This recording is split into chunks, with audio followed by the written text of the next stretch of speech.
Hello students, welcome to संस्कार technical. आज हम लोग हीट में जो विशिष्ट ऊष्मा है और गुप्त ऊष्मा है, यानी कि स्पेसिफिक हीट और लेटेंट हीट, उससे रिलेटेड न्यूमेरिकल्स बनाएंगे। ठीक है, देखिए न्यूमेरिकल्स पूछा भी जाता है और अगर नहीं पूछा जाए फिर भी न्यूमेरिकल्स एक स्टूडेंट के लिए इम्पॉर्टेंट होते हैं, क्योंकि न्यूमेरिकल्स बनाने से कॉन्सेप्ट बहुत अच्छे से क्लियर हो जाता है। ठीक है, तो मैं न्यूमेरिकल्स आज बताऊंगा। चलिए शुरू करते हैं। पहला जो क्वेश्चन है वो है, आई थिंक लिख देना अच्छा रहेगा।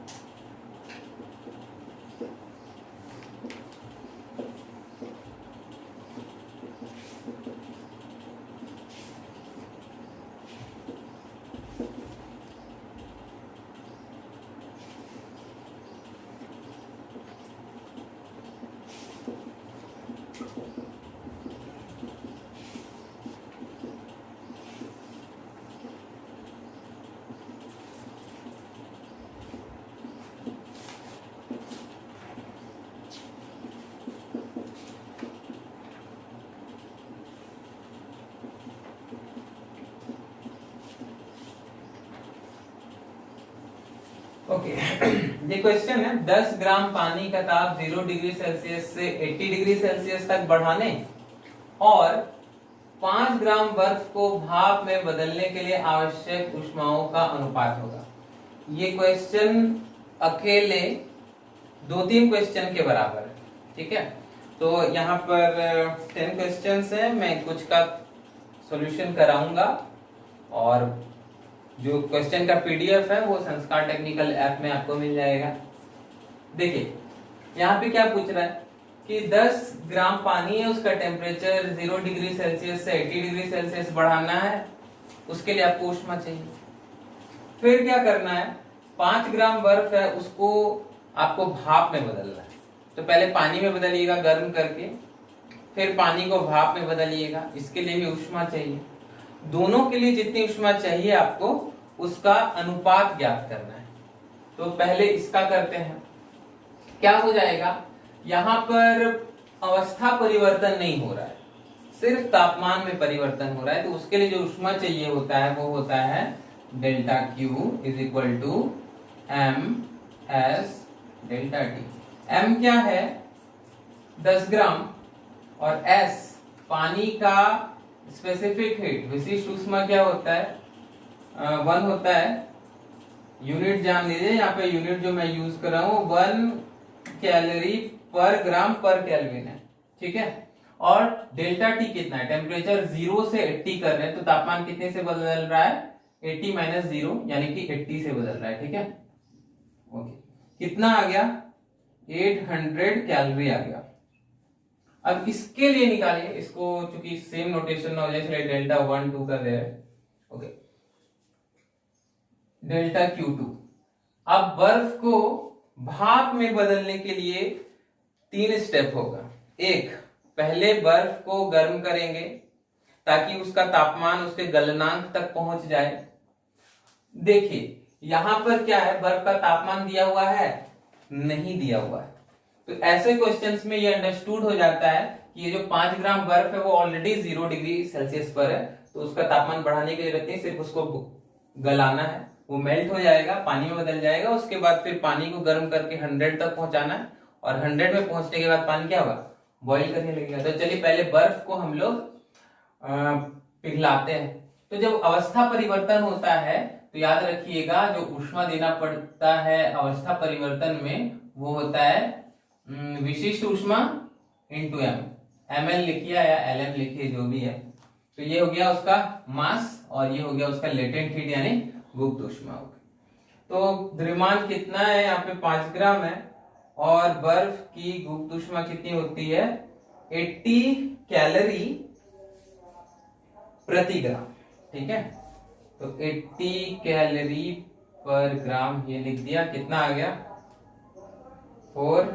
ओके, ये तो अभी बर्फ पानी में बदला ना। अब क्या होगा, पानी का टेम्परेचर बढ़ाना। तो जैसे ही बर्फ पिघलता है, पानी में बदलता है, तो उस टाइम उसका टेम्परेचर कितना होता है, 0 डिग्री सेल्सियस। ठीक है, अब उसको बढ़ा करके 100 करना है, तो उसके लिए जो ऊष्मा चाहिए होती है वो होती है, इसको कैसे डिनोट कर दे भाई, ABC कर दे। तो इसके लिए कितनी ऊष्मा चाहिए होती है, MS डेल्टा T। तो द्रव्यमान कितना है, 5 ग्राम बर्फ है, तो पिघल के 5 ग्राम पानी ही बनेगा ना, तो ये 5 हो गया। और S कितना है, पानी बन चुका है ना, तो पानी का जो स्पेसिफिक हीट होता है वो होता है 1 कैलोरी पर ग्राम पर केल्विन और इनटू डेल्टा T।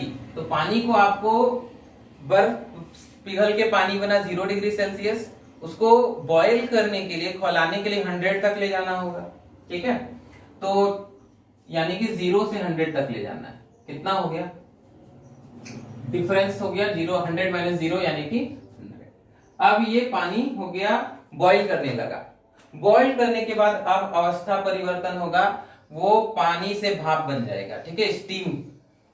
तो स्टीम बनने में तो अवस्था परिवर्तन है, यहाँ पे अगेन फिर से ऊष्मा चाहिए होगी कितना, तो M, यहाँ पे क्या था, latent heat of fusion of ice, बर्फ के संगलन की गुप्त ऊष्मा। यहाँ पर क्या होगा, जल के वाष्पन की गुप्त ऊष्मा, यानी latent heat of vaporization of water. ठीक है, बॉइलिंग वेपराइजेशन एक ही चीज होता है, हिंदी में बोलते हैं क्वथन या फिर वाष्पन, एक ही चीज है। ये कितना है तो पहले हमने पिघला लिया, फिर टेम्परेचर बढ़ा लिया 100 तक, अब इसको भाप में बदल रहे हैं। भाप में बदलने के लिए द्रव्यमान कितना है, 5 ग्राम है, और फिर जल के वाष्पन की गुप्त ऊष्मा कितनी होती है, लगभग में, राउंड फिगर में 540 कैलोरी प्रति ग्राम। ठीक है, यूनिट नहीं लिख रहा हूं मैं। ओके, ऐड किया जाए 400 प्लस 500 प्लस 2700, ऐड करके कितना आएगा, 5 4 9 31, ओके 3600 कैलोरी। अब पूछा क्या है कि यहाँ पर ये पानी को 0 से 80 तक पहुंचाने में इतनी ऊष्मा लगी, और ये बर्फ को पिघला के फिर गर्म करके फिर उसको वेपराइज करने में कितनी ऊष्मा लगेगी, इतनी। अब इन दोनों का रेशियो क्वेश्चन में पूछा गया है, तो रेशियो तो कोई भी निकाल लेगा, 800:3600, डिवाइड कीजिए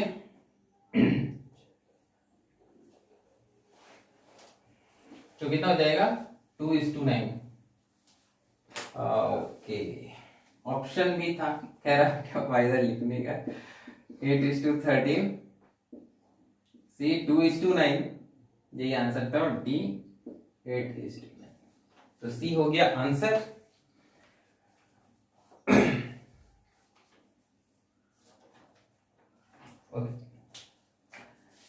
नेक्स्ट ये आप लोगों से हो जाएगा आसान है।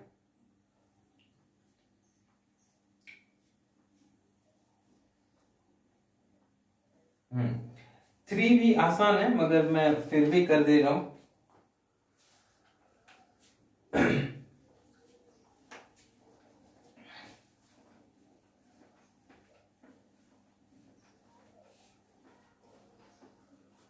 तो क्वेश्चन नंबर 3 है कि 200 कैलोरी ऊष्मा देने से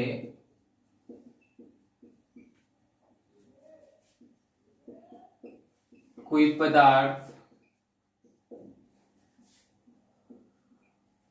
अपनी अवस्था परिवर्तन करता है।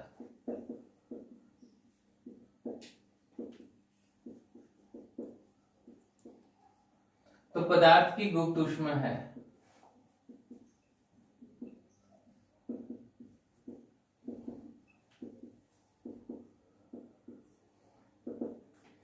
ऑप्शंस आर 20 कैलोरी प्रति ग्राम, बी 22 कैलोरी प्रति ग्राम, सी 23 कैलोरी प्रति ग्राम, डी 26 कैलोरी प्रति ग्राम। क्या होगा आंसर? देखिए क्या है कि स्टेट चेंज करने के लिए एक कोई मटेरियल है जिसको 200 कैलोरी ऊष्मा देना होता है और वेट है 10 ग्राम है, सॉरी, ऊष्मा देने से कोई 10 ग्राम पदार्थ 10 ग्राम, तो पदार्थ का द्रव्यमान भी मास भी दिया हुआ है 10 ग्राम। यहां पर एक फॉर्मूला होता है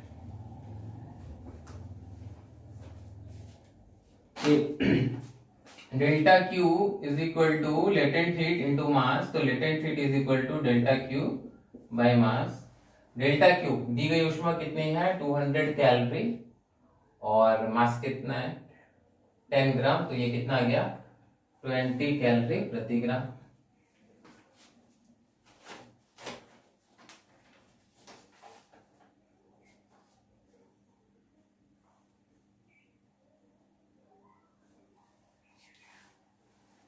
Okay. Now moving on to question number 4.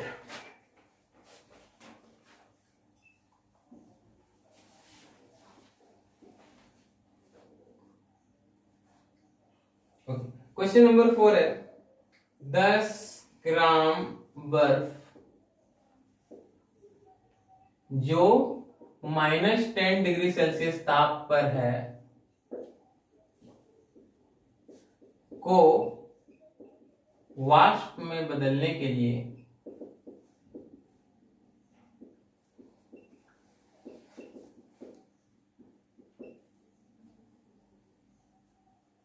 आवश्यक ऊष्मा का मान होगा।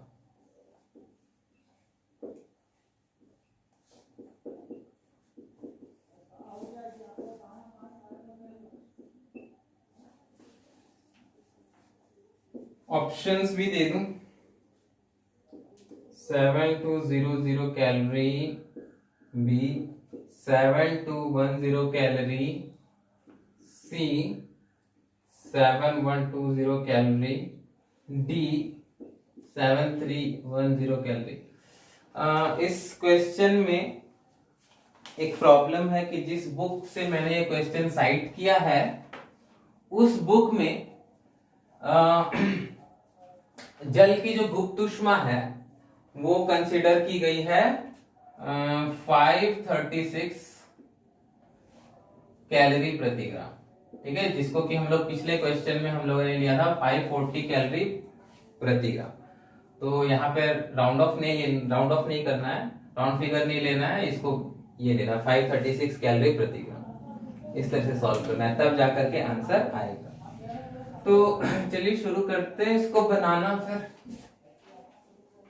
देखिए यहां पर फिर से 3 स्टेप होगा, एक्चुअली 3 या 3 से ज्यादा। पहले बर्फ को गर्म करेंगे, गर्म करके बर्फ का तापक्रम लाएंगे 0 डिग्री सेल्सियस पर, ठीक है। बर्फ 0 पे आएगी, फिर वो पिघलेगी, बर्फ पिघलेगी, पानी बन जाएगी, फिर पानी को गर्म करेंगे, फिर पानी जो है वो वेपराइज होगा, ठीक है। तो 4 स्टेप हो गया।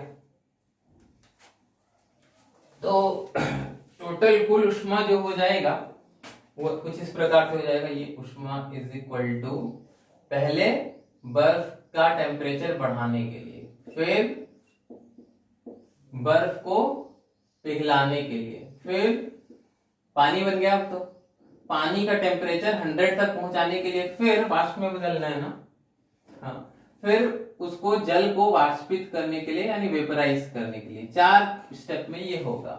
आप स्टेप को अलग अलग भी कर सकते हैं, कोई इश्यू नहीं, मैं एक साथ कर रहा हूं। ओके, बर्फ को गर्म करने के लिए कितनी ऊष्मा देनी होगी, M S delta T. M क्या है, बर्फ का द्रव्यमान, एस क्या है, बर्फ की विशिष्ट ऊष्मा यानी स्पेसिफिक हीट, और डेल्टा टी है टेम्परेचर में जितना चेंज हो रहा है वो। तो द्रव्यमान कितना है 10 ग्राम, और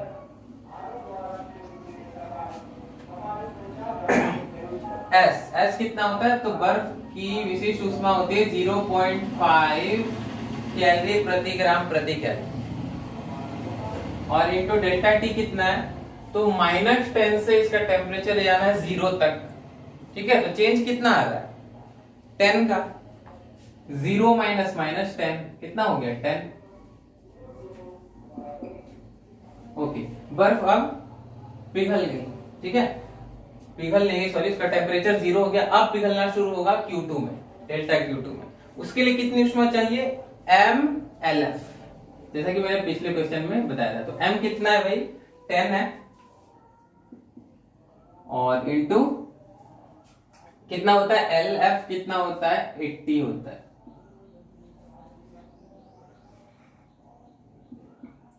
उसके बाद क्या करना है, अब ये पिघल गया, पानी में बदल गया, पानी का टेम्परेचर 100 करना है।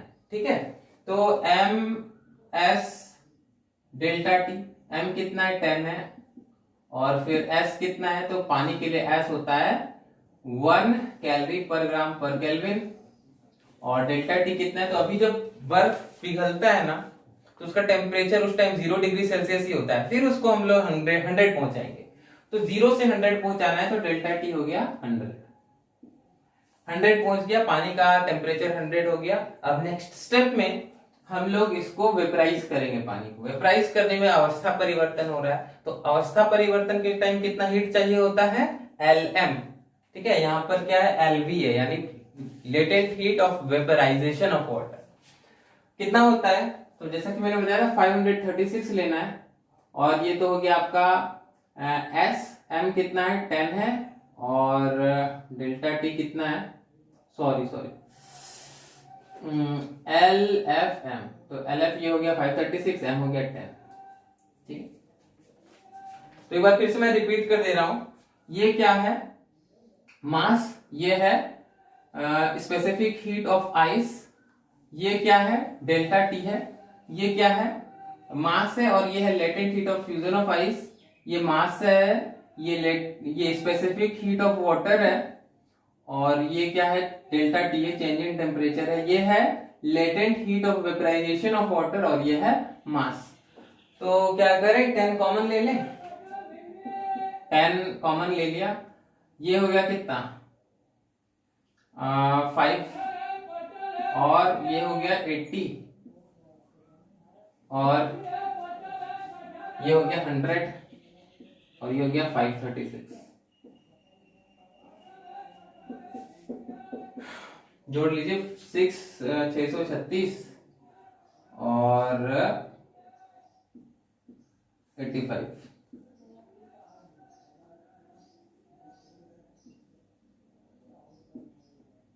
ओके, तो 7210 कैलोरी आंसर।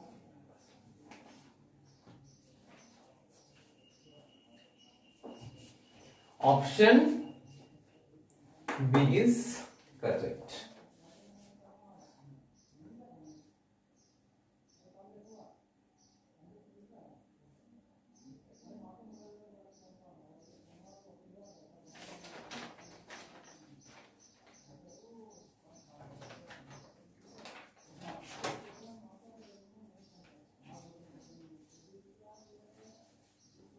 जो न्यूमेरिकल अभी लगातार बनाने से थोड़ा बहुत दिमाग हैंग कर रहा होगा। देखिए क्वेश्चन होता है कि ये क्वेश्चन एक्चुअली ना केमिस्ट्री में भी पूछा जाता है, क्योंकि क्लास 9 में केमिस्ट्री का जो पहला चैप्टर है उसमें ये चेंज इन स्टेट अवस्था में परिवर्तन पदार्थ के बारे में ही है। तो ये क्वेश्चन होता है कि आग को जल्दी कौन बुझाएगा, ठंडा पानी, बी बर्फ, सी गर्म पानी, और डी गुनगुना पानी।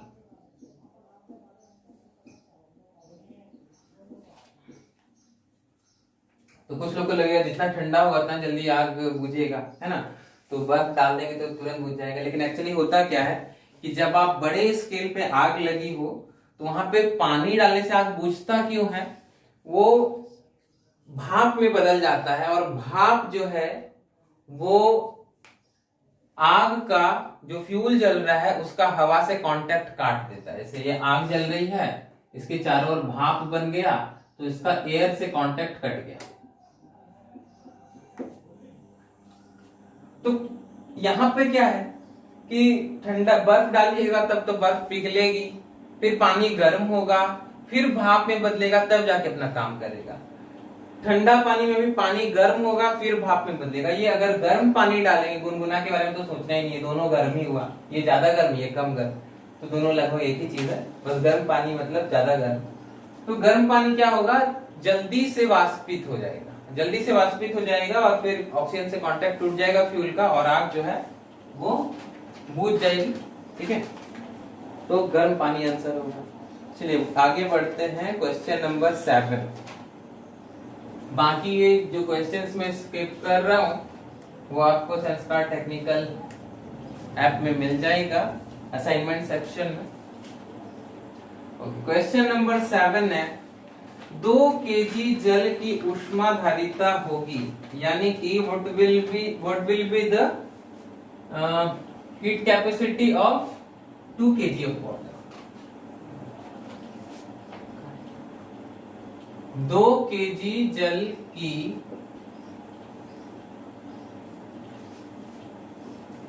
ऊष्माधारिता होगी। तो यहाँ पे विशिष्ट ऊष्माधारिता नहीं है, ऊष्माधारिता यानी स्पेसिफिक हीट नहीं है, हीट कैपेसिटी है। प्रति डिग्री सेल्सियस 0.84 जूल प्रति डिग्री सेल्सियस, 840 कैलोरी प्रति degree Celsius, D 2 kilo calorie प्रति डिग्री सेल्सियस। ओके, तो इसको कैसे करेंगे, देखिए मैंने 2 फॉर्मूला आपको बताया था। एक, अगर आप किसी वस्तु को गर्म कर रहे हैं, तो अगर आप उस दी गई ऊष्मा को हीट कैपेसिटी के पॉइंट ऑफ व्यू से देखना चाहते हैं, तो फॉर्मूला हो जाएगा heat capacity capital S into delta T. उसको ही अगर आप स्पेसिफिक हीट के पॉइंट ऑफ व्यू से देखना चाहते हैं, तो सेम ही कंडीशन के लिए फॉर्मूला हो जाएगा एम एस, जहां पर एस क्या है, स्पेसिफिक हीट, और यह हीट कैपेसिटी। तो दोनों सेम चीज है, दोनों सेम चीज है, तो इस हिसाब से आप कंपेयर कर लीजिए, तो आपको पता चलेगा कि एस यानी कि heat capacity is equal to mass यानी द्रव्यमान इनटू स्पेसिफिक हीट। समझ गए आप?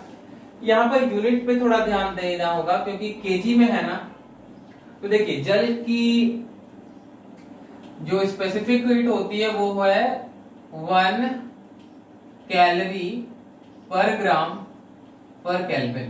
तो यहाँ पे जो केजी यूज कर रहे हैं, तो इसको भी केजी में कन्वर्ट कर लें। तो जब आप केजी में कन्वर्ट कीजिएगा ना, तो ये हो जाएगा 1000 कैलोरी प्रति केजी प्रति केल्विन।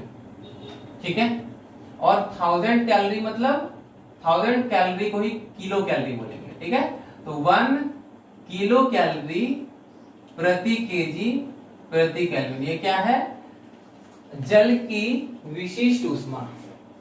जल की विशिष्ट ऊष्मा, बस यूनिट बदल दिया है, उसके वजह से ये किलो कैलोरी प्रति केजी, जो कि बहुत एक तरह से कॉमन सेंस भी है। अगर 1 केल्विन टेम्परेचर बढ़ाने के लिए 1 ग्राम जल को 1 कैलोरी दे रहे हैं, तो 1 ग्राम जल को 1 कैलोरी दे रहे हैं, तो 1 केजी जल लेंगे तो ज्यादा देना पड़ेगा ना। 1 केजी जल लेंगे तो 1000 कैलोरी देना पड़ेगा। 1000 कैलोरी को किलो कैलोरी लिख रहे हैं, बस हो गया काम।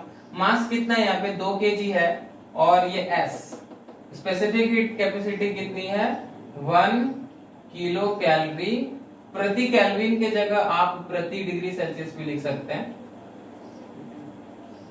और प्रति केजी भी होगा यहाँ पे। तो यूनिट का काम हटाइए, जो भी है कितना आ जाएगा, 2 किलो कैलोरी प्रति डिग्री सेल्सियस। क्योंकि यहाँ पे जो प्रति केजी था वो इसके केजी के साथ कैंसिल हो गया, तो केजी हट गया, कैलोरी प्रति डिग्री सेल्सियस। तो ऑप्शन डी जो है वो करेक्ट हो जाएगा।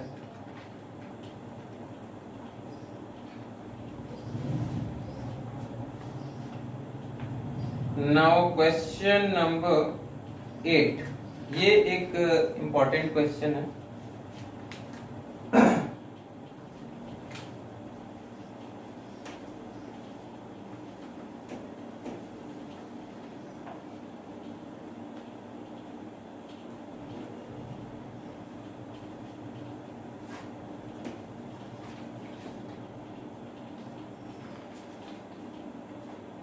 क्वेश्चन नंबर 8 है 0 डिग्री सेल्सियस की 50 ग्राम बर्फ को 20 डिग्री सेल्सियस के 50 ग्राम पानी में मिला दिया जाता है।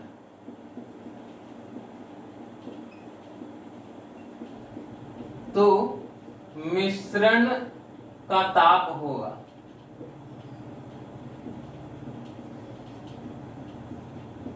कितना होगा? -10 degree Celsius V, -35 degree Celsius C, 10 degree Celsius D, 0 degree Celsius. देखिए, इस क्वेश्चन को सॉल्व करने के लिए बहुत एहतियात की जरूरत है। देखिए, बहुत सारे स्टेप्स में ये काम होगा। क्या है कि बर्फ है, इसको उष्मा चाहिए और इसमें पानी मिक्स कर रहे हैं। पानी थोड़ा सा गर्म है बर्फ की तुलना में, तो ये उष्मा ग्रहण करेगा और ये उष्मा देगा। ठीक है, ये चीज चलेगी। ये उष्मा ग्रहण करेगा, ये हीट लेगा और ये हीट देगा। ठीक है, अब ये हीट लेगा तो इसमें दो चीज होनी है। पहले बर्फ गर्म होगा, गर्म होके 0 तक पहुंचेगा, लेकिन जब पिघलना स्टार्ट होगा ना, उस टाइम टेम्परेचर जो है स्टॉप हो जाएगा 0 पे। और पानी के साथ क्या होगा? पानी 20 डिग्री सेल्सियस पर है, ये जैसे जैसे इसको हीट देते जाएगा ना, वैसे वैसे ठंडा होते जाएगा। 20 से 19, 18, 17, 10, 9, 8, 5, 4, फिर ये भी धीरे धीरे 0 तक पहुंच जाएगा। इसका जो सफर है वो 20 से इधर की तरफ है और इसका जो जर्नी है वो है 0 से इधर की तरफ। अब ये डिपेंड करेगा कि क्या होता है। मान लीजिए कि इससे इतनी उष्मा रिलीज हुई, ये जो गर्म पानी है उससे इतनी उष्मा रिलीज हुई कि उस उष्मा को लेकर के ये, इसका पहले टेम्परेचर तो 0 है ना, ऑलरेडी 0 है, सॉरी ऑलरेडी 0 है, तो ये पिघलना, मान लीजिए 8 डिग्री सेल्सियस हो गया। तो यहाँ पर अब क्या हो जाएगा कि बर्फ भी पिघल के पानी बन चुका है, लेकिन ठंडा पानी, और ये पानी भी ठंडा होता जा रहा है। Battery dead. ओके,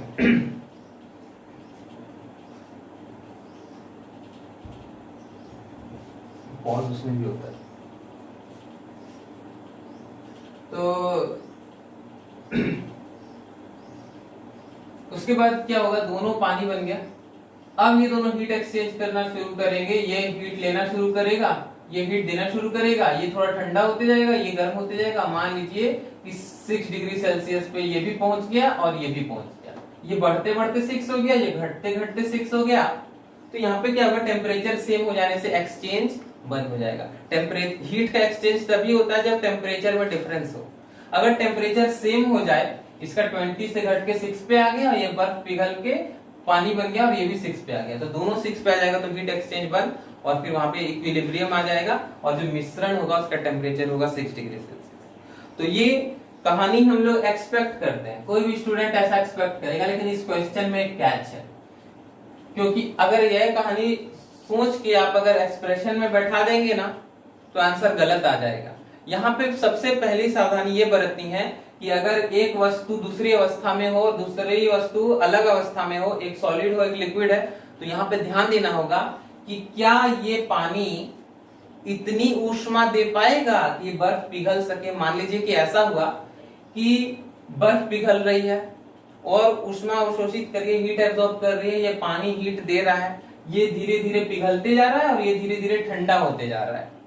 तो अब क्या हुआ कि अभी बर्फ पूरा नहीं पिघला है, पूरा नहीं पिघला है, पिघल ही रहा है और इसका टेम्परेचर घट के हो गया 0। तब क्या होगा? ये अभी पिघल ही रहा है, ठीक है, पिघल रहा है।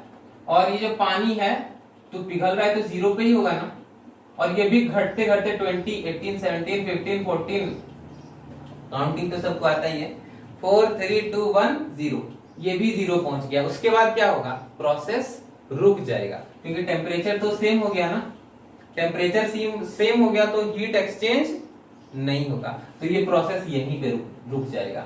बर्फ भी नहीं पिघलेगी, आधा पिघल के रह गई, तो आपके पास एक मिक्सचर होगा, उसमें बर्फ भी होगा, पानी भी होगा, और उसका टेम्परेचर 0 डिग्री सेल्सियस होगा। तो सबसे पहले आपको यही चेक करना होगा कि उतनी ऊष्मा मिलती है कि नहीं मिलती है, ठीक है। तो देखिए, बर्फ को पिघलने के लिए कितनी ऊष्मा चाहिए, बर्फ कितना है, 50 ग्राम है, तो पिघलने के लिए कितनी ऊष्मा चाहिए, Lm, तो L कितना होता है बर्फ का, 80, इंटू M कितना है, 50, कितना हो गया, 4000 कैलोरी, ठीक है। अब ये देखिए कि अगर आप इस 20 डिग्री सेल्सियस के पानी को 0 पे लाते हैं तो इससे इतनी ऊष्मा मिलती है कि नहीं मिलती है। चलिए, तो पानी को 20 से 0 पे लाते हैं तो टेम्परेचर में चेंज कितना हो रहा है, 20 डिग्री सेल्सियस, ठीक है। और ऊष्मा कितनी रिलीज होगी उससे, ms डेल्टा टी। m कितना है, पानी कितना है, 50 ग्राम है, और s कितना है, पानी का होता है 1, और डेल्टा टी कितना है, इसको 20 से 0 पे लाना है तो डेल्टा टी है 20, कितना हो गया, तो ये हो गया गोलमाल। क्या हुआ कि बेचारा जो पानी है वो पूरा 0 डिग्री तक पहुंचने के बाद भी 1000 ना, हाँ, 1000 कैलोरी ही ऊष्मा दे पाएगा, जबकि बर्फ को पिघलने के लिए 4000 कैलोरी चाहिए।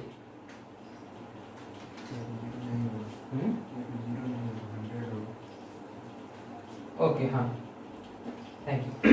तो ये क्या है, 100 होगा, ठीक है, तब तो बहुत ही कम हो गया है ना, तो ये 100 कैलोरी ही ऊष्मा देगा। तो फिर मतलब कि ये कुछ ऐसा हो गया कि गरीब आदमी ने कोई काम कर रहा था और इसको ये पैसा दे रहा था, तो पैसा देते देते इसका काम भी पूरा नहीं हुआ। मान लीजिए ये कुछ बिजनेस करना चाह रहा था तो इसका बिजनेस भी पूरा नहीं खुला और इसका भी सारा पैसा खत्म हो गया, ये भी इसके जितने आ गया, तो प्रोसेस वहीं पे खत्म, ठीक है, आधे में ही। बस आपको क्या मिलेगा, बर्फ तो पिघला नहीं है, पूरा पिघलने के ही प्रोसेस में है, तो जब पूरा नहीं पिघला है तो बर्फ का टेम्परेचर कितना होगा, 0 डिग्री सेल्सियस, यानी ये 0 पे ही रह जाए। हाँ, यही न्यूमेरिकल अगर ऐसा होता कि ये 4000 है ना, यहाँ पे 4000 से ज्यादा हो जाता तो फिर हम लोग इक्वेशन को आगे बढ़ाते, ठीक है। तो अब चलते हैं अगले क्वेश्चन पे।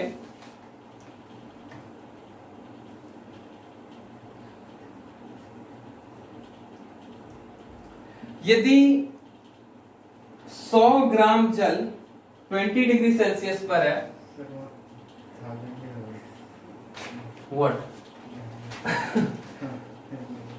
ओके, कोई बात नहीं, यहाँ 1000 है और तो भी कोई फर्क पड़ता नहीं है, 1000 से भी आंसर वही होगा। जब यहाँ पर 4000 से ज्यादा होगा ना तब आंसर बदलेगा, अदरवाइज 1000 रहे, 500 रहे, answer will be 0 degree Celsius.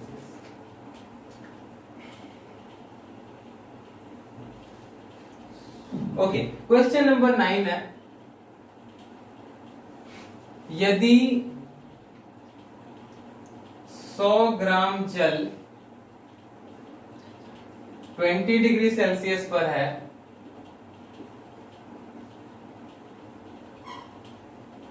इसमें 80 डिग्री सेल्सियस का 200 ग्राम जल मिलाने पर मिश्रण का ताप होगा।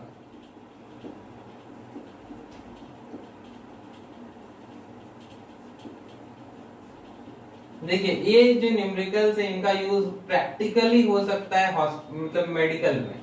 मान लीजिए आपके पास पानी है 20 डिग्री सेल्सियस पर, ठीक है, और एक पानी अवेलेबल है आपको 80 डिग्री सेल्सियस पर, पेशेंट को चाहिए पानी 40 डिग्री सेल्सियस पर, ठीक है। एक दवा देनी है पेशेंट को जिसमें उसको जो पानी चाहिए उसका टेम्परेचर चाहिए 40 डिग्री सेल्सियस।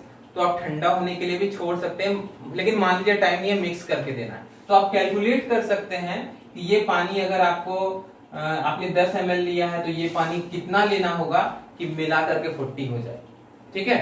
तो इस तरह से यूज हो सकता है।